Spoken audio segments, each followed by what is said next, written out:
Conselho Municipal da Igualdade Racial, presidente. Muito obrigado, desculpe que eu estourei o tempo, mas não, quer dizer, a gente tem que fazer uma rediscussão assim, ó.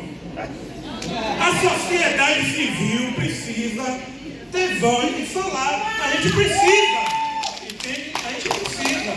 Então eu sei que a gente às vezes respeita o tempo, mas eu tenho que realmente expressar aquilo que tem. Valeu? Obrigado. Arísia Barros. Nossa conferência, um dos eixos centrais, o principal, é a democracia. E a democracia, a gente garantir que todo mundo possa falar aqui. Infelizmente, não é o tempo que todo mundo gostaria. A companheira fica levantando a plaquinha e ninguém ouve. Desculpe, viu? Bom dia a todas e a todos. Eu sou Arísia Barros, Instituto Raízes de África, Movimento Negro em Alagoas. E assim, eu estou sentindo falta do povo de Alagoas, então muita gente de fora. Mas eu não identifiquei 4 ou 5 pessoas institucionalmente de Alagoas que está aqui. Mas o Movimento Negro, mas os quilombolas não estão. Mas vou começar dizendo, isso é fora dos 3 minutos, cumprimentando meu amigo, querido, parceiro, Eloy Ferreira, quando a Fundação Palmares dialogava com as pessoas, quando havia humanização. Interessante que ele volta aqui na tragédia da Serra. Em 2010 houve o afogamento lá, e eu liguei para Eloy. Eloy pegou o primeiro voo que estava aqui na Serra. É um passeio. As Cinzas de Abdias fomos nós que trouxemos junto com Eloy. E aí, quando você fala em parceiro, quando eu falo em parceiro institucional, foi esse cabo. Ieda, quando você pergunta o que é que vocês estão fazendo na questão da militância, no domingo, nós criamos, na eleição de 2022, no processo da eleição, nós criamos um coletivo de mulheres pretas periféricas. Esse coletivo sobrevive. São 20 mulheres. No domingo, nós fizemos a reunião. 20 mulheres, todas elas foram estupradas ao longo da vida. 20 mulheres. E aí, a gente vem fortalecendo essas mulheres. Se vocês ouvirem, há 2 anos e agora, vocês vão perceber o crescimento, sabe? A busca do encontro dessas mulheres. A gente não tem parceria, a gente não precisa de parceiros institucionais nesse processo, né? Porque eu ainda assino igual Sueli Carneiro. Entre esquerda e direita eu continuo negra. Assim, é um processo de resgatar. A gente tem esses discursos maravilhosos, vocês são maravilhosos, mas a gente está longe da base. A gente está longe da base, a gente não dialoga mais. A gente não dialoga. Se você viver em Alagoas, você vai perceber que esse diálogo com a base não existe. Realidades são realidades. Eu vivo essa realidade. E aí, Eugênia,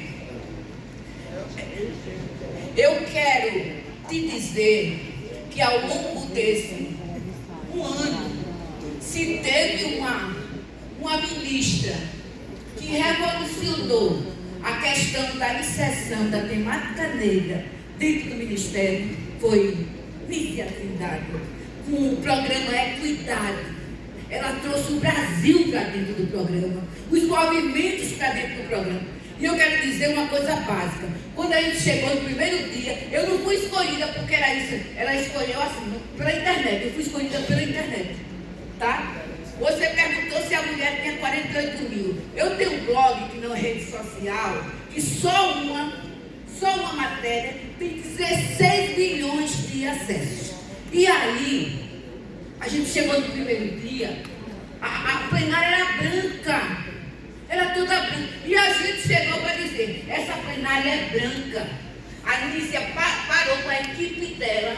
Hoje a gente tem todo mundo lá dentro. É a escuta. A escuta é necessária. E a gente precisa dizer ao presidente Lula que a questão negra, o governo dele, deste governo, precisa. Convidamos J. Conceição.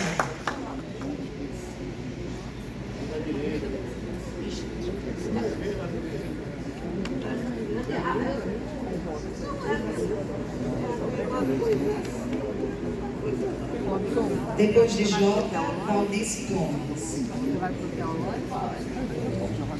Eu quero aqui, em nome da nossa secretária executiva, Angélia, a sua ex-ministra, Ana Ferreira, cumprimentar todos os integrantes desta santa mesa e, ao mesmo tempo, cumprimentar a todos vocês um excelente bom dia, ainda que já chegando no início da tarde. Eu considero, secretária, que hoje inaugura-se a arrancada triunfante para a nossa 5ª CONAPI, que acontecerá no ano que vem. Estou com a voz um pouco afônica porque eu estou no rescaldo de uma forte gripe e se de repente eu tossir, eu peço desculpas. Estou gestor municipal das políticas de promoção da igualdade racial do município de Rio Branco. Estamos aqui presentes com 4 gestores, certamente mais tarde nós vamos ouvir a presidente do Conselho Municipal, que está aqui presente, a presidente do Conselho Estadual e a gestora também estadual de política de promoção da igualdade racial do estado do Acre. Ouvindo aqui as falas, eu sou palestrante e tenho dificuldade de falar em menos de 40 minutos, mas eu vou fazer um esforço bem grande para obedecer àquela placa que já está levantada. Deixa eu só colocar aqui o meu crachá, Roberto.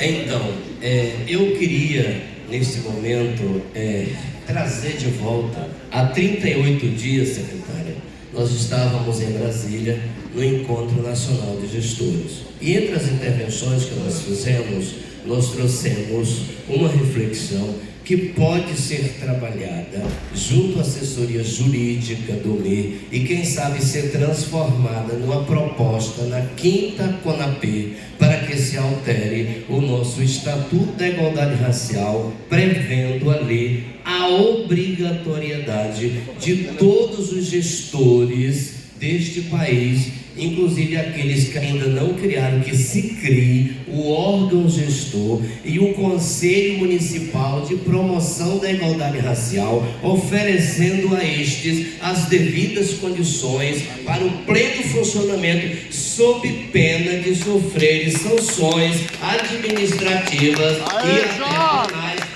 exemplo do que foi feito no tocante à política municipal de promoção da igualdade racial. Hoje, 99% dos municípios brasileiros têm os seus devidos conselhos tutelares instalados, bem ou mal, mas estão funcionando. E por que não trazer isso para o contexto da promoção da igualdade racial, considerando que somos mais de 55% da população brasileira, considerando ainda uma dívida impagável que o Estado brasileiro tem para com a comunidade negra. Justificativa é o que não vai faltar para que este país possa se constituir numa sociedade livre, democrática, justa, solidária, igualitária e, sobretudo, antirracista. Tenho dito, vamos seguir, porque eu acredito que é possível sim nós mudarmos o Brasil através de tudo isso e principalmente uma educação transformadora e conscientizadora. Muito obrigado. Valeu. Espero não ter aí ultrapassado muito meu tempo. Valdice Gomes.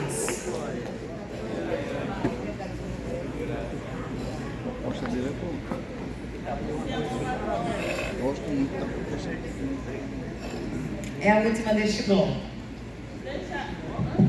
Antes da audiência iniciar, eu queria propor o seguinte.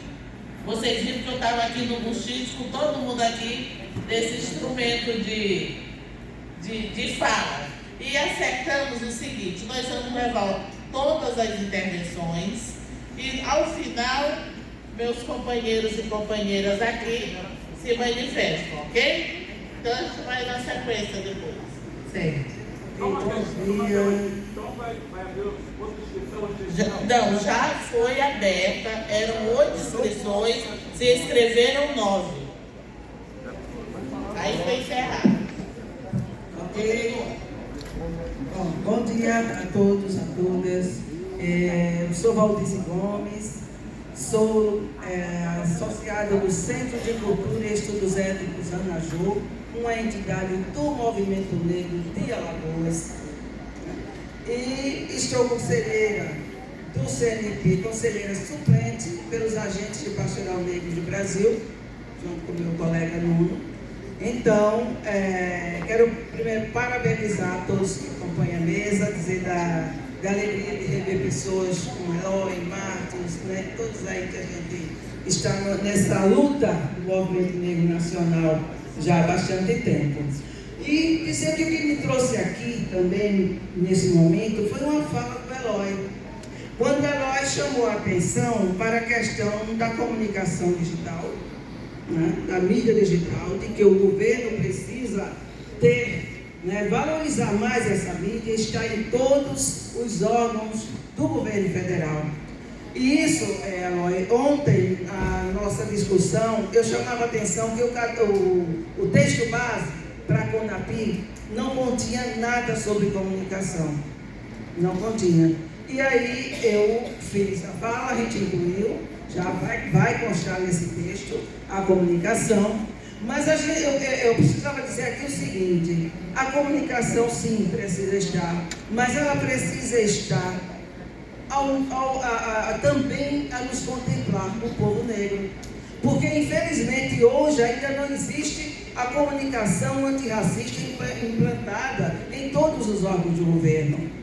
E nesse sentido, no início já deste governo, presidente Lula, eu participei de uma frente chamada Articulação pela Mídia Negra, onde cerca de 40 entidades e veículos da mídia negra participaram. Nós fizemos um levantamento de consulta a jornalistas negros de todo o Brasil, levantamos propostas, entregamos ao governo brasileiro, entregamos inclusive também à ministra Aniele Franco.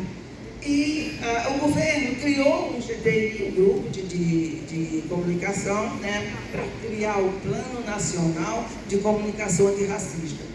Maravilha! Mas esse plano, ele precisa ser anunciado. Esse plano não foi implementado ainda.